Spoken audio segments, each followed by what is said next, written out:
Oke, balik lagi channel gue. Dari video kali ini gue nge-review studio monitoring speaker dari Mackie CR3X. Oke, selamat datang di channel Vincent Gadget. Nama gue Vincent dan review adalah Gadget. Jadi lu tau lah kenapa nama channelnya Vincent Gadget. Kita langsung ke poinnya, akan kita nge-review speaker monitor dari Mackie ini. Untuk teaser di belakang ada calon yang akan direview selanjutnya. Kita langsung ke yang awal aja, dari isi box dari speaker ini. Speaker ini ada satu speaker aktif dan satu speaker pasif di dalamnya. Udah gitu ada konektor speaker kanan dan speaker kiri, sama speaker dikasih kabel audio jack to RCA untuk konektivitas dari speaker ke sumber media, misalnya ke handphone, ke tablet, ke PC, atau ke laptop. Saran pertama yang wajib dilakukan adalah kabelnya jangan dipakai, kalau bisa langsung di-upgrade aja. Kita ke desainnya dulu ya. Jadi CR3X ini adalah suksesor dari CR3 mungkin ya, kalau nggak salah. Dari CR4X juga ada untuk suksesor dari CR4. Entah suksesor atau mungkin varian lainnya. Cuman yang gue tahu untuk tampilan CR3 ini list hijau lingkaran, atasnya juga list hijau lingkaran di bagian tweeter dan woofernya. Tapi kalau yang CR3X ini nggak ada list hijau di lingkarannya, tapi di kotaknya ada listnya. Lanjut lagi, ada logonya si Mackie. Logonya itu kayak orang lagi joget apa nggak tahu, tapi ini kelihatan banget ini seperti logo orang. Di bagian dua-duanya ada. Nah gitu, di bagian yang speaker aktif yang punya amplifier dan lain-lain, itu ada tombol knob untuk volume. Yang knobnya ini juga berfungsi sekaligus jadi on off switch. Jadi ada clicking mekanismenya. Ketika on, di logonya si Mackie ini akan ada list putih, lampu LED warna putih, menunjukkan kalau memang speaker ini baru nyala. Dan lanjutnya akan menjadi volume. Kalau mau matiin tinggal clicking off lagi. Begitu di bagian depannya ada CRX Studio Quality Sound. Ditulis ada centang Home Studio, centang Content Creation, dan centang Groovin. Jadi kayaknya dia didesainnya tuh cukup hybrid ya. Sama di bagian kanan bawahnya ada audio jack untuk buat lo yang pengen monitoring langsung ke entah mungkin IEM atau mungkin headphone yang lo pakai. Untuk bahannya ini juga cukup meyakinkan. Jadi bahannya itu tebel. Ini gue ketok, padat kayunya. Dan di bagian depannya ini entah plastik atau apa dikasih bahan jadi kayak smooth, kayak stainless aluminium gitu deh. Dan sekarang kita mulai ke spesifikasi dan fitur ya. Yang secara spesifikasinya, dia woofernya ini ukurannya 3,5 inch dan tweeternya ukurannya 0,75 inch. Kita lanjut ke bagian belakang. Untuk di bagian belakang yang speaker pasif sudah pasti nggak ada apa-apa, hanya ada konektor speaker kanan dan ke speaker kiri. Baru nih di speaker yang aktif baru banyak fiturnya. Di belakang yang cukup unik, ada pertama inputnya ada TRS untuk balance sama RCA. Jadi yang kalau yang tadi pertama beli dikasihnya kabel untuk RCA yang unbalance-nya. Untuk inputnya ada audio jack juga. Ini untuk input ya, kalau yang tadi untuk output yang di depan, untuk yang pengen denger ke headphone langsung. Tapi kalau ini buat yang pengen dengerin dari source medianya. Sama yang paling cukup menarik ini adalah fitur L atau R, left atau right, mau jadi speaker kanan atau speaker kiri nih speaker aktifnya. Kita kan tinggal ikutin speaker kanan, speaker kiri, kabel putih ke kabel putih, kabel merah ke colokan merah gitu kan. Pengen left right-nya tinggal diatur lewat switch ini. Jadi Mackie ini cukup kreatif dan menarik gitu. Mau fungsinya ganti kanan kiri buat apa sih? Ya contohnya, misalnya kalau memang lagi setting kabel-kabel gitu biar kabel manajemen lebih menarik, mungkin sebenarnya speaker ini adalah speaker kiri gitu. Speaker kiri, tapi karena lu pengennya ini ada di kanan, karena memang colokan lu semuanya di kanan, lu tinggal pindahin aja ke right. Jadi ujungnya speaker ini akan berfungsi sebagai speaker kanan dan speaker aktifnya akan berfungsi sebagai speaker kiri. Ada switch on off. Jadi lucunya ada switch on off di depan, ada di belakang.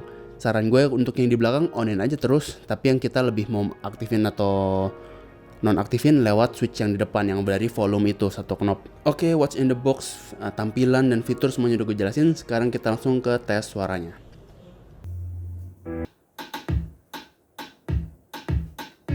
You don't even know me like that. Are you pressed for time? Put you on my mind. Come a little closer like that. Staying up all night, throwing drinks back. Blue eyes smiling.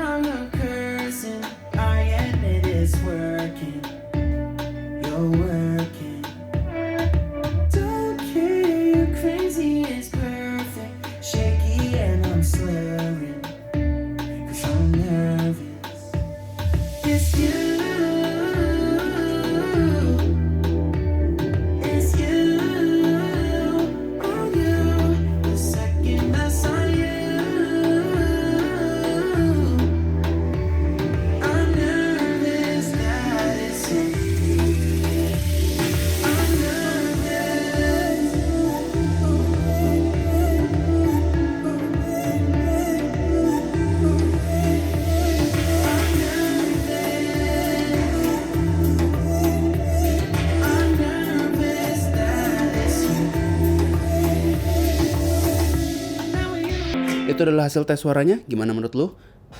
Nah, mungkin hasil yang lu denger berbeda ya, karena mungkin speaker lo berbeda, earphone yang lu pakai juga berbeda, dari handphone juga speakernya berbeda-beda.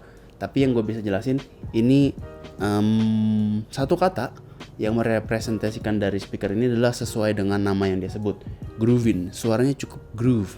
Gimana ya? Suaranya itu lively banget. Kalau bisa dibilang, kalau misalnya jujur ya, ini kan gue beli karena untuk sebagai speaker monitor ceritanya. Tapi ini malah nggak terlalu jadi speaker monitor karena rasanya terlalu banyak coloration yang bikin suaranya itu fun didengar. Cuman jadi nggak jujur. Semuanya sudah dipercantik. Jadi dengerin musik apapun tuh rasanya asik banget. Kalau bisa dikasih bayangan, low-nya itu parah banget, bass-nya itu parah banget, tampi banget, rumbling banget. Dan itu mids-nya juga lumayan naik. Itu suaranya sangat jelas untuk semuanya dan semuanya rasanya sangat meriah gitu. Bass-nya tampi banget, vokalnya juga garing banget, highs-nya juga rasanya ramai dan lively rasanya gitu. Semuanya soundstage-nya kecil, semuanya terdengar jelas. Dan gue juga udah coba ke headphone out-nya.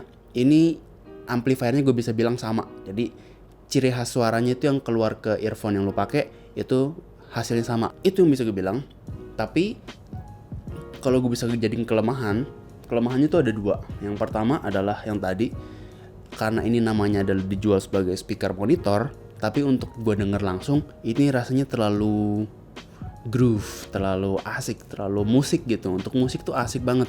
Bassnya juga menurut gue terlalu dinaikin untuk sebuah bass. Jadi kalau buat orang yang bikin musik mungkin ya, buat mereka mungkin bassnya di sini udah enak banget, tapi begitunya dia launching kemanapun, bassnya rasanya semuanya plain. Karena ya denger di sini rasanya oke, tapi di orang ujungnya bassnya aslinya nggak seperti itu. Udah gitu yang kedua, karena bassnya ini terlalu over, terkadang vokal tuh suka kemakan suaranya. Walaupun gue sebelumnya udah coba dengerin di KZZ-SX. Buat yang nggak tahu, ini satu kupingnya punya 5 speaker, jadi detailsnya itu semua dapat. Kalau reviewnya gue ada di sini. KZZ-SX ini dengan amplifier dari speaker Mackie ini, gue rasa semuanya detail. Karena vokalnya itu punya untuk bagian vokal, punya balance emitter-nya sendiri untuk bikin vokal, bassnya punya dynamic driver sendiri. Jadi punya driver sendiri atau speaker masing-masing untuk membentuk suatu suara gitu dari satu instrumen musik yang bersamaan. Tapi begitunya didengar di sini, terkadang karena bassnya terlalu dipaksa, terlalu thumpy atau mungkin rumbling dan lain-lain, kadang malah vokal jadi detailsnya hilang. Walaupun vokal semuanya kalau yang cowok-cowok suaranya jadi bagus, berat dan lain-lain, tapi begitunya bassnya lagi turun, pasti suara vokal cowok biasanya agak hilang. Sama ada satu kelemahan lagi yang mungkin tidak ditemukan kalau tidak ada komparasi. Nanti gue akan kasih tahu kelemahan satu yang terakhir itu di komparasi antara speaker ini dan speaker yang nanti akan gue review selanjutnya. Oke, kita kesimpulannya aja. Dengan harga 1,8 juta, ini yang gue beli ya, yang terartinya akan gue tetap taruh di deskripsi. Apakah worth the price untuk speaker ini? Gue bisa bilang worth the price, walaupun dia tidak punya Bluetooth, karena memang bukan fungsinya ya. Speaker ini adalah fungsinya sebagai monitoring speakers. Itu build quality-nya tetap terjaga, fitur-fiturnya gue semua terjaga. Dan rasanya ya walaupun kecil-kecil tuh cabai rawit, suaranya tetap menggelegar gitu ya. Bassnya gue rasa tetap cukup walaupun hanya drivernya 3,5 inci. Dibandingkan dengan 4 inci yang gue pernah speaker sebelumnya, ini juga tetap ikut kok, nggak sampai kalah jauh gitu bassnya. Jadi gue rasa ampli yang ada di dalam speaker ini tetap nampol. Oke, gue rasa video kali ini cukup. Semoga lo semua terbantu. Kalau suka video ini boleh like, kalau nggak suka boleh dislike. Share ke teman-teman lagi coba cari speaker ini, CR3X dari Mackie. Kalau misalnya suka video-video dari channel gue, boleh bantu subscribe. Gue Vincent, thank you for watching. Sampai ketemu di video selanjutnya tentang review speaker ini.